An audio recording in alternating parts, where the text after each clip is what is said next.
Ulama-ulama berbicara cerita Quran hadis katanya dulu jarang. Bahkan yang sering diucapkan apa? Saur sepuh. Dikit-dikit saur guru, saur sepuh, dauhan guru. Hatta para ulamanya sendiri, lihat Syekh Nawawi, lihat para ulama yang lain. Qala syaikhuna, intaha syaikhuna, qala syaikhuna, berkata guru kami, berkata guru saya, berkata guru saya, sudah selesai rampung ucapan guru saya gitu. Bukan begitu kan? Bukan begitu kan? Tidak mengatakan qala Allah, qala Rasulullah, walaupun ya sewaktu-waktu juga kalau penting diucapkan itu. Tapi sering-seringnya mengajarkan kepada umat supaya Masya Allah percaya, takzim kepada para ulama-ulama. Makanya para ulama mengajarkan kepada kita dan mencontohkan kalau berbicara itu tuh qala syaikhuna, kata guru saya, kata guru kita, kan? Guru ulama. Jadi kepercayaan kepada ulama itu diterapkan benar-benar. Atiullah wa atiur rasul wa ulil amri. Ulil amri itu kan makna yang paling pokoknya ulama. Bismillahirrahmanirrahim. Assalamualaikum warahmatullahi wabarakatuh.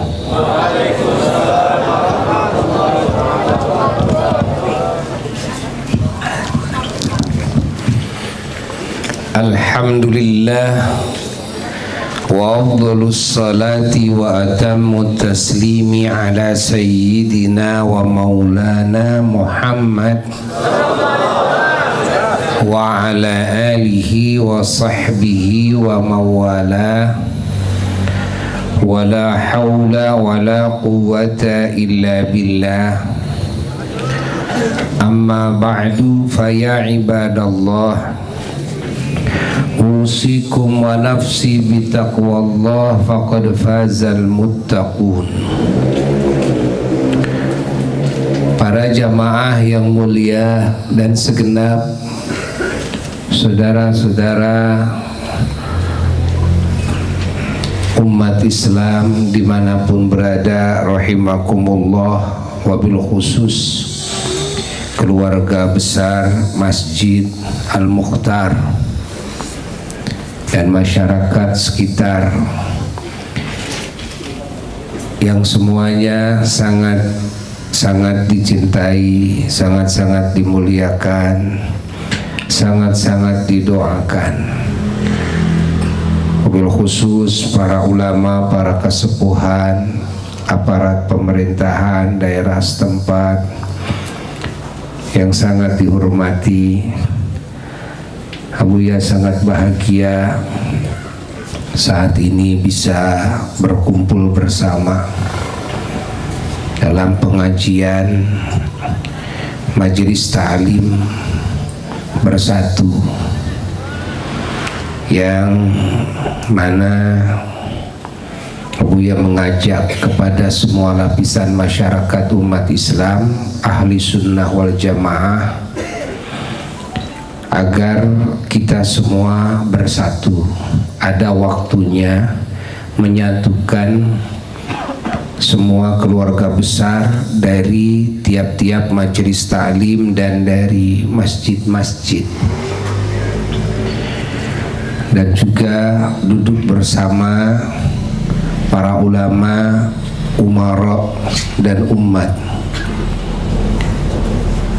Untuk apa? Untuk yang pertama,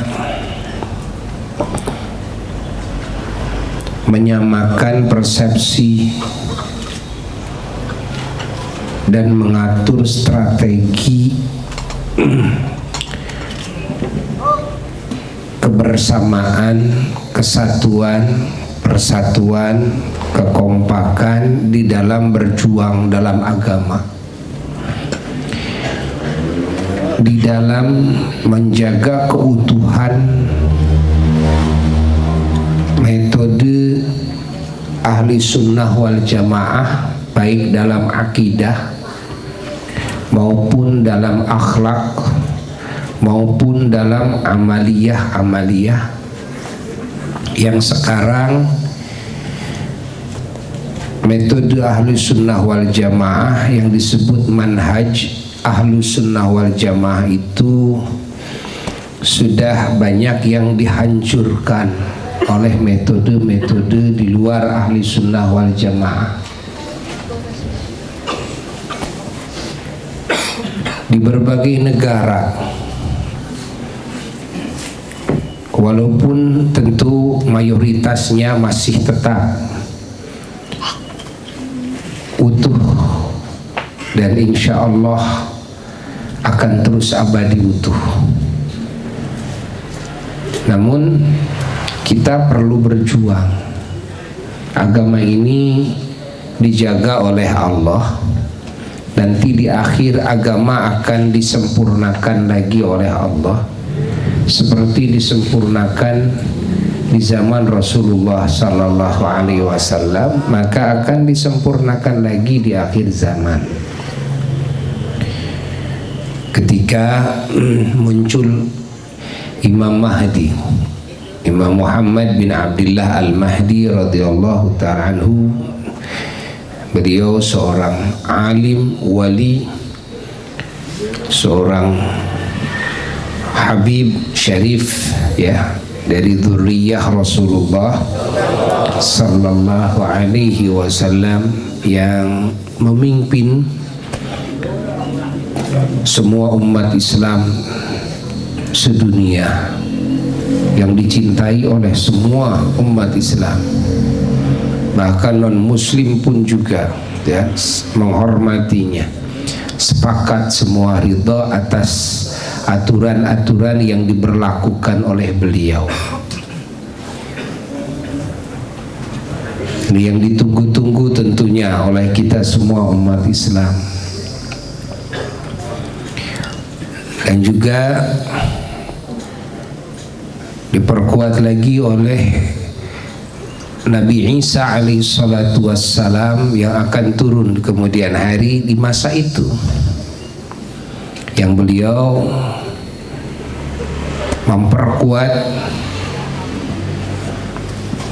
sistem dakwah Islam. Beliau memimpin juga, dan beliau walaupun pribadinya sebagai Rasul, tapi juga di sisi lain sebagai umat Kangjeng Nabi Muhammad sallallahu alaihi wa alihi wasallam. Kerasulan beliau tidak diaktifkan yang berkaitan dengan pengamalan dan penyebaran ajaran Al-Injil, tapi beliau merujuk manut kepada ajaran Al-Quran, mengamalkan Al-Quran dan Sunnah, mengajarkan dan menyebar luaskan Al-Quran dan Sunnah.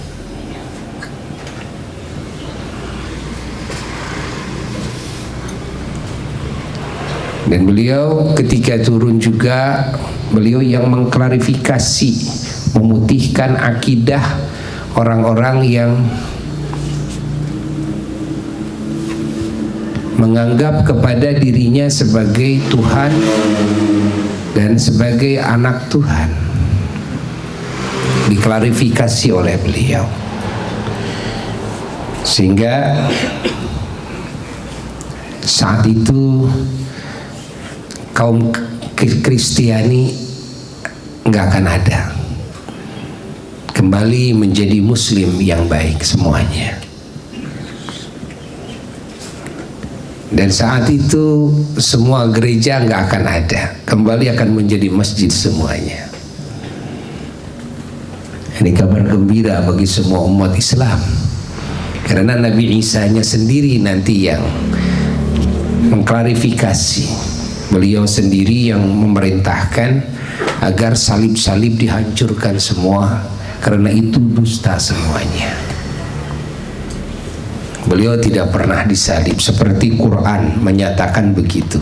Wa ma salabuhu wa ma qataluhu wa ma salabuhu walakin syubbiha lahum. Yang disalib adalah salah seorang dari pada kaum Yahudi yang akan membunuh beliau, yang diserupakan oleh Allah dengan beliau, tapi tidak secara keseluruhannya, sepotong dari perut ke atas mirip Nabi Isa alaihissalam, tapi dari perut ke kaki ke bawah enggak. Sehingga kaum Hawariyin, sahabat-sahabat Nabi Isa alaihissalam yang punya kedudukan khusus di Nabi Isa alaihissalam, setelah melihat langsung ya kepada orang yang disalib itu, ini yang 12 orang yang selalu siang dan malam bersama Nabi Isa alaihissalam, kenal persis sifatan Nabi Isa dari rambut sampai kaki. Begitu ditelaah dari rambut, wajah iya, ya sampai itu kan, perutnya iya. Tapi ketika dilihat dari perut ke bawah baru ketahuan, oh ini bukan, dan bukan pemimpin kita. Nah, ini bukan Nabi Isa alaihissalam. Itu dia tuh kakinya gitu kan. Yang mengetahui persis bahwa itu bukan Nabi Isa yang disalib adalah kaum Hawariyin sendiri, yang mendapatkan janji dari Nabi Isa alaihissalam dan kabar bahwa Nabi Isa akan diangkat oleh Allah ke langit dan tinggal di langit, dan kelak akan turun lagi ke bumi, menyebar luaskan ajaran Nabi akhir zaman, mengikuti ajaran Nabi akhir zaman, Kanjeng Nabi Muhammad sallallahu alaihi wasallam. Maka semua ya nanti kaum Kristiani itu akan beriman semuanya kepada Kanjeng Nabi Muhammad sallallahu alaihi wa alihi wasallam. Saat itu Imam Mahdi dan Nabi Isa alaihissalam bersama para ulama-ulama umat Islam, para aulia muncul lagi.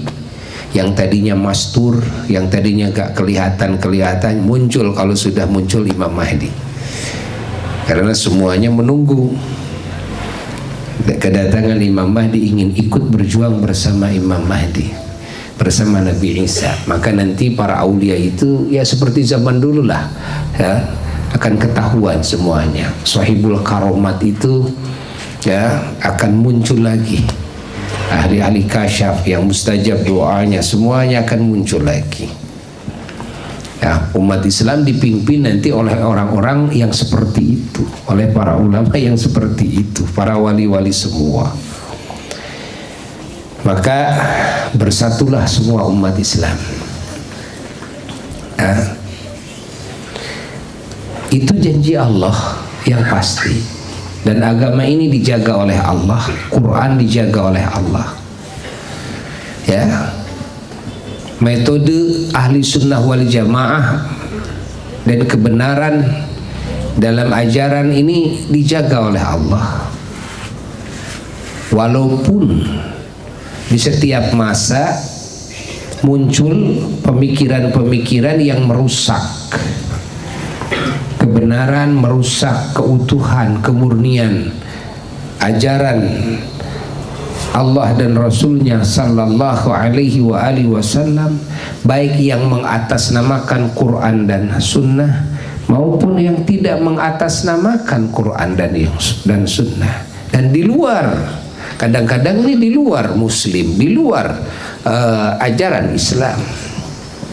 Tidak akan berhenti setiap masa yang berusaha merusak ya, dan akan terjadi banyak yang terpengaruh, namun kebenaran tidak akan lenyap,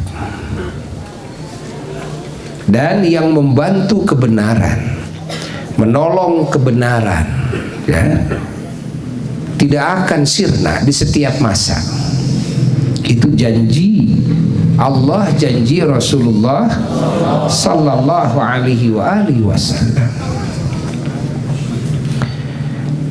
sampai nanti muncullah kejayaan Islam.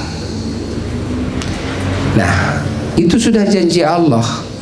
Jadi walaupun kita tidak ikut berjuang di dalamnya, tetap akan terjadi. Walaupun kita tidak ikut berkorban, ya, di dalamnya tetap akan lahir. Yang menjadi masalah bukan itu, tapi yang menjadi permasalahan adalah kerugiannya kita kalau kita tidak ikut andil di dalamnya. Saya mah gak akan ikut andil dalam perjuangan ini, ya silahkan. Agama akan tetap dohir, kebenaran akan tetap tegak. Walaupun kalian semua tidak ikut berjuang di jalan Allah, walaupun tidak ingin ikut berkorban dalam perjuangan, ya, di jalan Allah dan Rasulnya, agama akan tetap tegak. Toh suatu hari Islam akan jaya. Yang rugi siapa? Yang rugi ya kita yang rugi, yang tidak ikut berjuang. Jadi perjuangan kita bukan untuk, ya, menolong agama, bukan, sebetulnya adalah untuk agar kita mendapatkan, ya,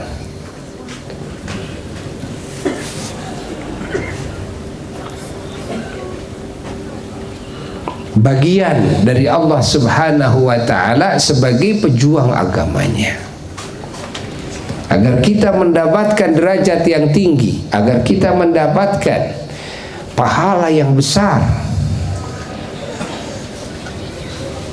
Itu tujuan kita berjuang di jalan Allah.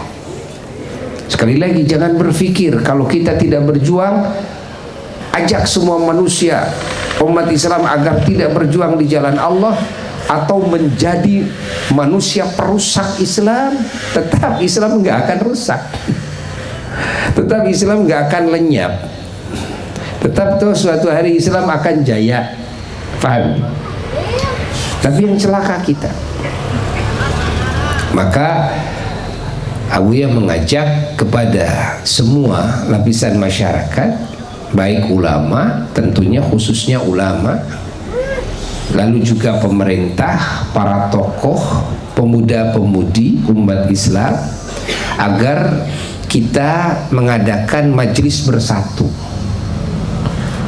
ya, sewaktu-waktu, walaupun hanya sebulan sekali, tapi harus ada saat kita berkumpul para tokoh, berkumpul para ustadz. Silakan berbicara, ya, silakan siapa saja, supaya kelihatan oleh umat kekompakan antara ulama dan umara, ya, dan umat dalam berjuang di jalan Allah, menjaga, ya, keutuhan manhaj ahlus sunnah wal jamaah.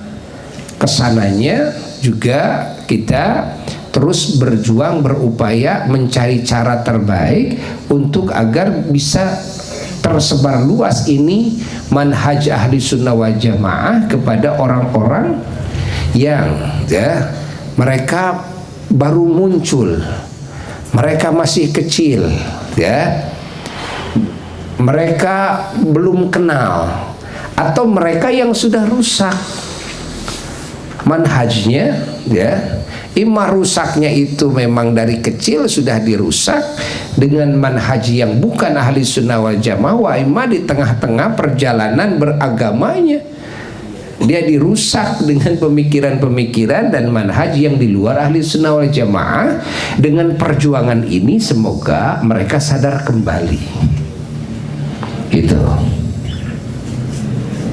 Nah, ini umat Islam ini perlu tahu manhaj ahli sunnah wal jamaah itu bagaimana sih, yang disebut ahli sunnah wal jamaah itu. Ini perlu diungkap, ya, agar semua tahu yang disebut ahli sunnah wal jamaah. Karena kadang-kadang yang luar ahli sunnah wal jamaah tetap mengaku ahli sunnah wal jamaah. Ya, tentunya harus dibikin satu kaidah, Yang disebut ahli sunnah wal jamaah itu yang bagaimana? Apakah yang tidak kunut, yang kunut, ya, ataukah yang niat ibadahnya diucapkan atau tidak, ya? Atau gimana ini yang disebut dengan ahli sunnah wal jamaah atau di luar ahli sunnah wal jamaah? Nah, sekarang kita Jawa Barat sekarang diguncang dengan adanya pesantren Zaitun, ya, yang sekarang artinya tidak bisa ditutup-tutupi, ya, karena ini bukan rahasia, karena ini sudah dibuka di publik, ya, dan juga hak mengingatkan satu sama lain tentang apa? Tentang kerusakan-kerusakan dalam manhaj, ya. Jadi manhaj ahli sunnah wal jamaah itu, ya, sudah rusak, dan kita khawatir bahwa ini disebarluaskan kerusakan ini sehingga merusak umat Islam dalam manhaj ahli sunnah wal jamaahnya itu, ya. Nah, maka kita perlu ya bersama-sama berjuang, menyamakan persepsi, saling dukung satu sama lain antara ulama dengan ulama, ya, ulama dengan habaib, habaib dengan habaib, kerjasama juga dengan pemerintah, ya. Tentunya pemerintah kita di Indonesia ini, ya, akan membela ajaran ahli sunnah wal jamaah. Kenapa? Karena, ya, ajaran ahli sunnah wal jamaah adalah hanya satu-satunya metode yang bisa menyelamatkan umat, baik muslim maupun non muslim, yang bisa menyelamatkan lingkungan, ya, yang bisa menjaganya, yang bisa merukunkannya, yang bisa mengamankannya, hanya metode ahli sunnah wal jamaah. Kejadian keributan-keributan, pembunuhan-pembunuhan, genangan darah di sana di sini dan peperangan itu justru karena metode yang di luar ahli sunnah wal jamaah. Lahir radikalisme, kan? Nah, itu di luar ahli sunnah wal jamaah. Ayat pemikiran liberal, kan?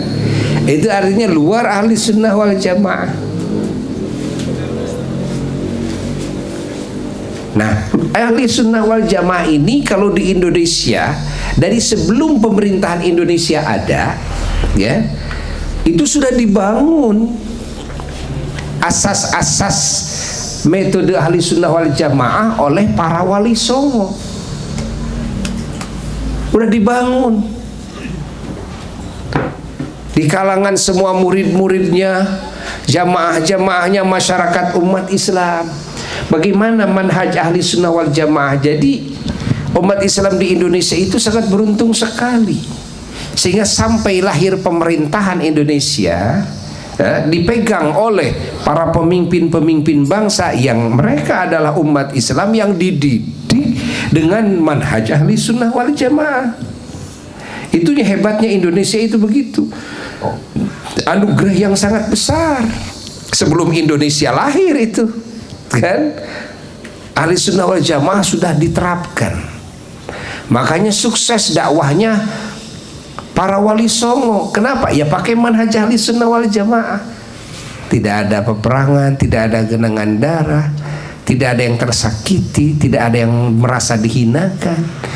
Mereka saudara-saudara kita dari Hindu, dari Buddha, dari Konghucu yang sama sekali tidak beragama, kan? Di Indonesia itu berbalik menjadi muslim yang baik, bukan cuma menjadi muslim tapi juga menjadi ulama, menjadi wali. Bayangkan, lahirlah masa kewalian di zaman Wali Songo, dan masa kewalian keulamaan itu, ya, ternyata panjang masanya.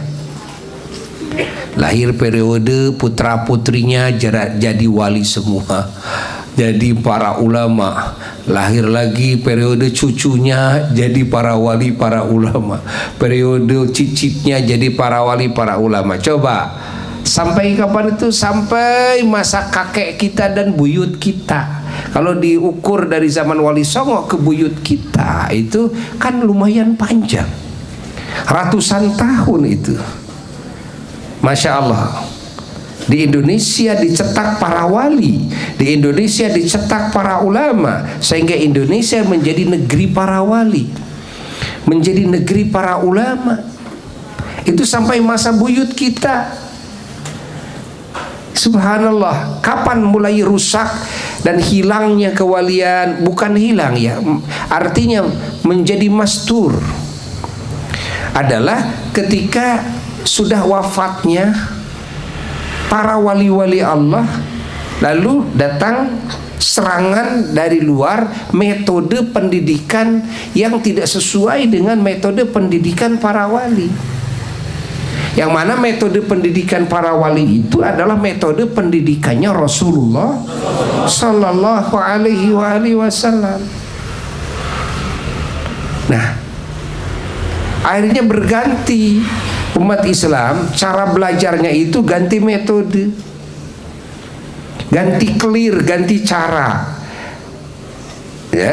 Dan ini pemimpin-pemimpinnya ini para walinya sudah pada wafat.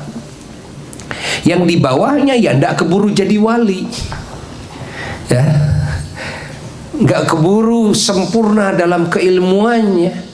Gak keburu juga sempurna di dalam mendapatkan tarbiyah wilayah, tarbiyah kewalian.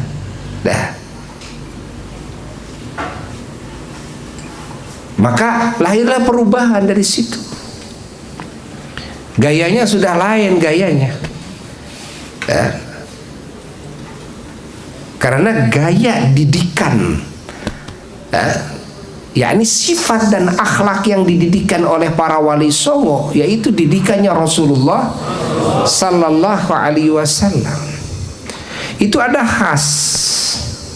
Di antara khasnya mana? Di antara khasnya itu adalah ada ta'zim, penghargaan, dan cinta kepada para nabi, para rasul alaihissalatu wassalam, para malaikat alaihissalatu wassalam, kepada para wali, kepada para ulama, kepada para syuhada, kepada para sholihin. Nah, kecintaan dan penghargaan kepada umat Islam seluruhnya. Ini khas ajarannya, ya, Rasulullah sallallahu alaihi wasallam yang disebut ahli sunnah wal jamaah. Lalu apalagi sifat ketawaduan, merendah diri. Ini khas ajaran Rasulullah SAW. Ajaran para wali songo tidak pernah memandang yang lain lebih hina dari saya, atau saya lebih mulia, lebih tinggi dari yang lain. Enggak. Itu khasnya. Itu khas ajaran Rasulullah Sallallahu Alaihi Wasallam. Lalu apalagi selalu baik sangka. Nah, apalagi lemah lembut kan. Bagaimana mungkin ada radikalisme orang yang lemah lembut dan baik sangka, kan? Fahami. Sehingga ada istilah di orang Sunda. Apa istilahnya? Caina herang laukna benang. Bagaimana air kolam ini tetap jernih tapi ikannya dapat. Jangan mau kita ngambil ikan satu sekolam jadi keruh. Nah, ini yang terjadi sekarang. Membereskan masalah kecil tapi se-Indonesia jadi keruh. Padahal masalah kecil, ya, bukan masalah besar, tapi jadi keruh semua. Kemarin ada masalah kecil apa? Adalah masalah nasab Habib, kan? Sebetulnya itu bukan masalah besar, itu masalah kecil itu. Kalau orang belajar ngaji, masih belajar aja sudah tahu tuh kan kedudukan masalah itu, kitabnya dikaji di mana-mana, tapi jadi keruh semua kemana-mana ini, kan? Kalau dulu Indonesia banyak masalah, dikuasai oleh Belanda, ya. Tapi seolah tidak ada masalah, gitu kan?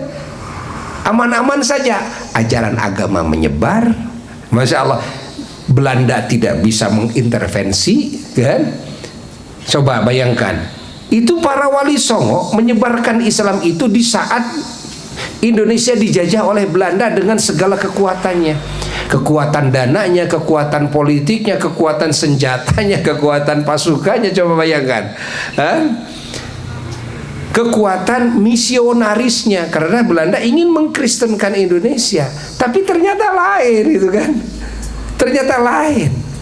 Tapi tetap ya enjoy saja, para wali songo jalan dakwah, jalan, tiba-tiba berubah Indonesia ini, yang Hindu menjadi Muslim, menjadi ulama, menjadi wali, yang Buddha begitu, yang Konghucu begitu.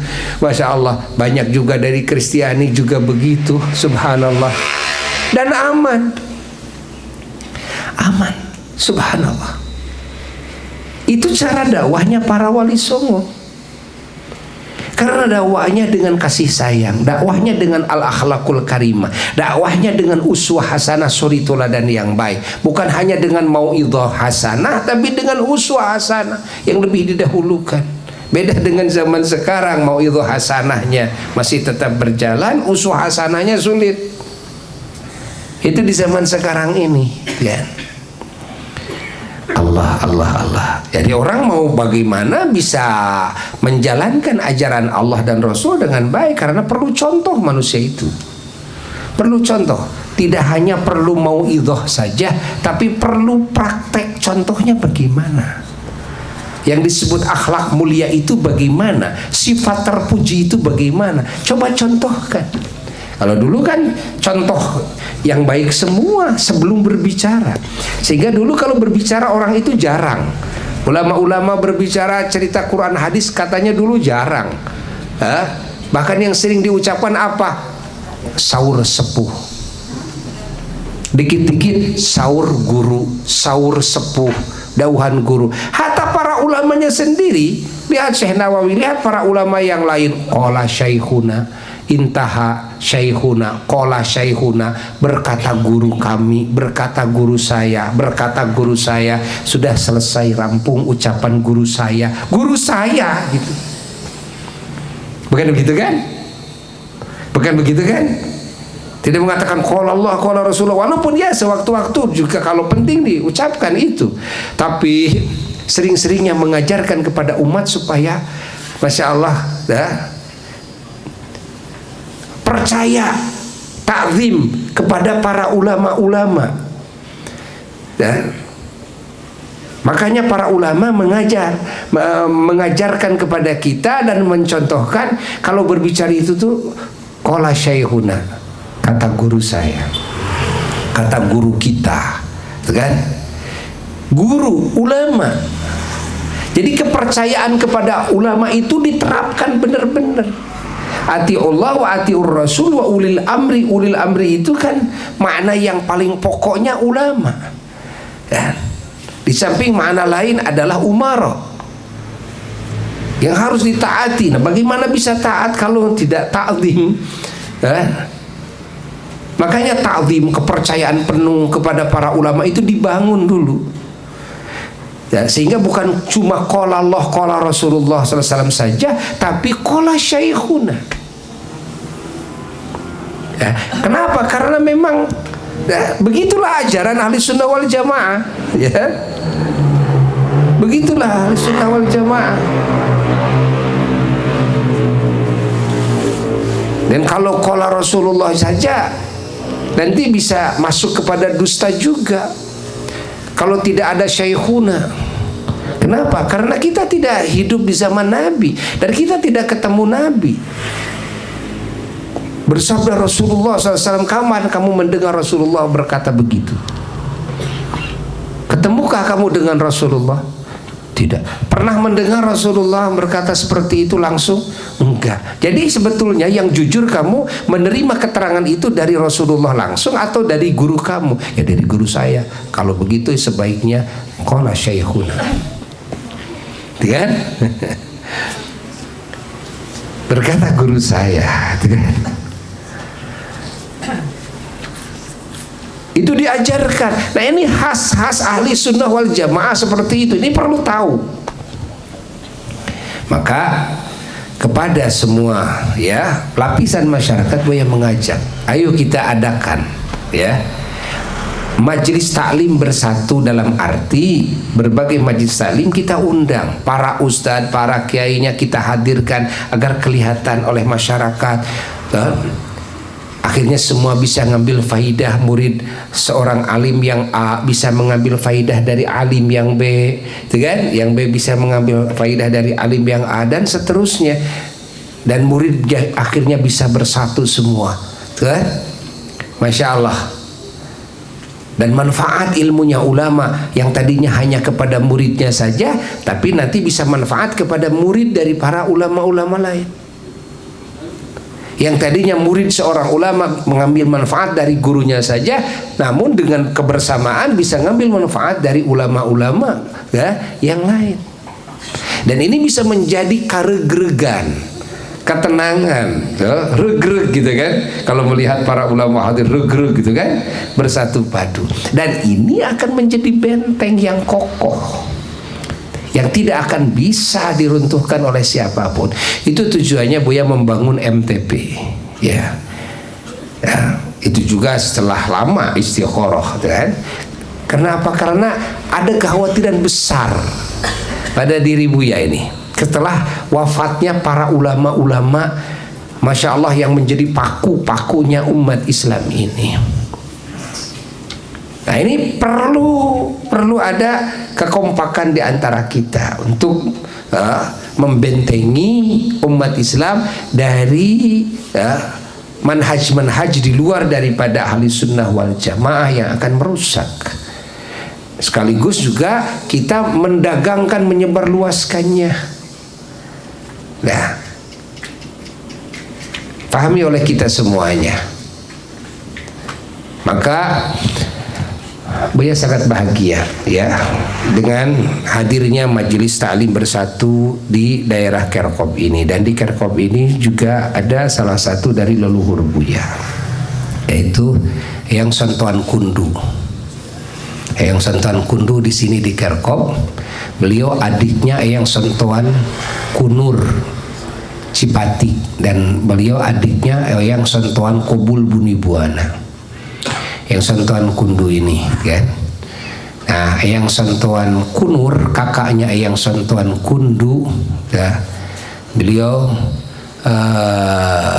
punya putra ya, putranya ke sini ke Cipatik, putranya ya. Leluhurnya beliau adalah yang sangat Dipati Kartamanah Cikabuyutan ya. Ke bawahnya adalah Eyang Sontoan ke siapa itu? Kiai Gedeng Rungkang ya.